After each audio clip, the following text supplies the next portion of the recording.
at this point we can start laying out the network, and we have some tools within Path Designer that control the visual aspects of the GR4, specifically the line thicknesses and the line colors. After we have color-coded links to say that this is a transport link or an access link, or leave it as it is, which means it will stay as a preliminary path. After we've gone through that exercise, which I'll show you in a moment, we can then read the GR4 back into Path Designer, and we'll have the tabulated listing of all of the transport, access, and spur paths. In order to set the paths to be transport, access, or spur links within the GR4 map, we do this by representing them with colors and thicknesses. This is done automatically using some macro commands by holding down the Control and Shift keys on the keyboard and then pressing H for high capacity or transport, M for medium capacity or access, and L for low capacity or spur. I'll do this manually first to show you, and after that we'll continue. Okay, this is the Link Attributes tab that you get by right-clicking on the line, and if I click on that, it brings up a form where I can select the thickness and the color. So a transport link or high capacity, it has a thickness of 1.4 and it's a blue color, solid. I'll show you that. Okay, so this is the selection for a transport link, and it is being applied to the link that I right-clicked on, which is 415A to 224A. When I click on OK, it will set it automatically. Now, I've done this in slow motion, if you prefer, to demonstrate this to you manually. However, as I said earlier, there's a macro command that you can very quickly run through all of these and do it. Unfortunately, I can't show you this on the video. It doesn't seem to pick it up. So I'm going to lay out a map arbitrarily, a ring back to my transport, back to my POP 996C, and I'll put in an access ring and a few spurs, and I'll show you that in a second. Okay, what you're looking at now is the layout that I created by using the macro function I've just talked about. You'll notice that the lines are all blue and that there are varying thicknesses. There's actually 3 thicknesses for transport, access, and spur. In addition, you'll notice the triangles that represent the sites and the square which represents the POP, which you can't really see at the moment, but these are all blue also, whereas before they were black. Blue is the color that indicates the path or site has to be surveyed. It is tagged as a to be surveyed path. So at this point we save the tool. I already saved it as Network GR4 Preliminary, and you do that under the File menu of Path Loss, File Save As, or File Save actually, and then give it a name and save it. I've already done this. So now we're ready at this point to read it into Path Designer and have these changes brought in. The paths that have been changed from ideal paths, for example, will now be tagged as transport, access, or spur if they've been colored blue with the appropriate thickness. Now, 2 items I want to mention before we do that. One is that I didn't talk previously about site naming on the map. You'll notice that these are not the full normal names of the sites. We've created call signs when we've created the map. By Path Designer did this automatically in mapping it. So for example, the one in the center here, ATL 416A MP117. What that is an abbreviated site name, ATL 416A. MP means monopole, it's the structure type, and then after that the three digits are the height of the antenna. Now, of course, there's 2 directions off of this site in particular, and there may be quite a few more in other sites. That basically means that we can have antennas at different heights. So we use the suggested antenna height that's in the site manager, not the actual antenna height that's in the paths. Something else I should show you in the editor of the paths is how to set individual center lines on paths, but they are settable individually on every single antenna.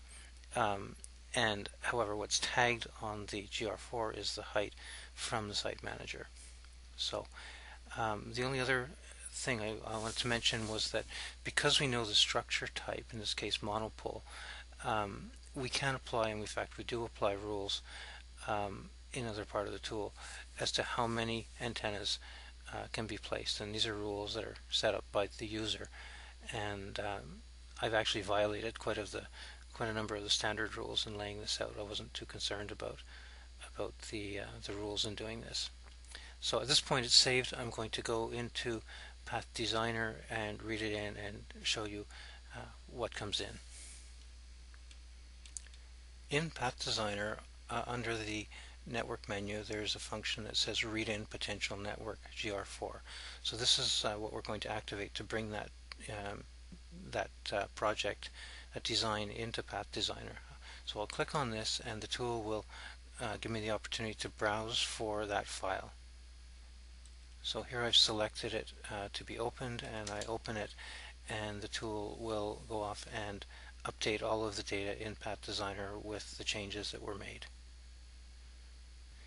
Okay, before actually completing the import of data, it pops up a large form which gives us information about what is detected as changes.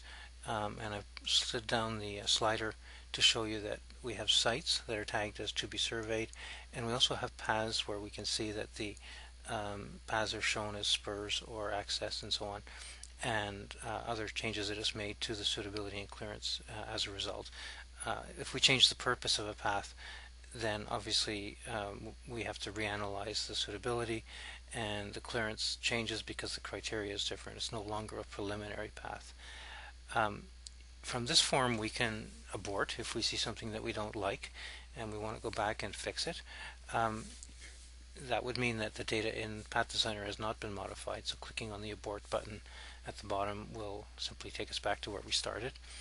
On the left of that, far left button at the bottom, abort and show Excel list will give us an opportunity to abort, but also to give us an Excel file of this report that we can then save or print as we wish, and then we can go and look at individual items at our leisure.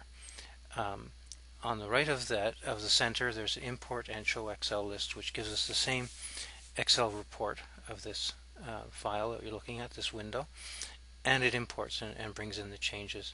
Or if we really don't want the report, we can just click on import. So for the purposes of the demonstration, I'll click on import and show Excel list, and that will create the report and bring the data in. Okay, when it's finished, it brings you to the report spreadsheet, which is a simple spreadsheet with a list of everything that was in that window, and we can scan down and look at any data we want. At this point we can save it, close it, print it, whatever we wish. If we go into the Path Manager now from the Path menu, we'll see the changes to the network that we brought in. We should also see in the Site Manager, I'll show you that afterwards, the fact that quite a number of the sites have been tagged to be surveyed. Now, here we're looking at the Path Manager, and you can see that we have access and spur, and there's some transports down below. They're kind of scattered throughout the list. So in order to see them all in one place, I could sort them, which I'll do. I can sort purpose descending, which will bring them all to the top of the list.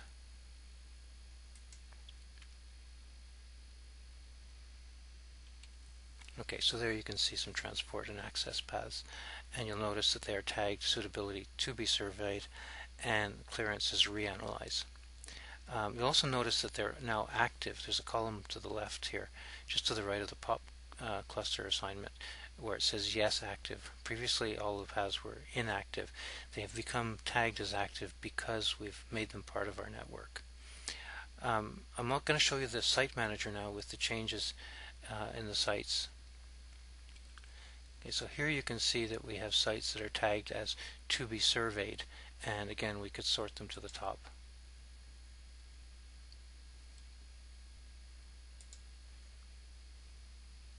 We could also have simply filtered on to be surveyed. That's the other approach. So now you can see there's quite a list of to be surveyed sites.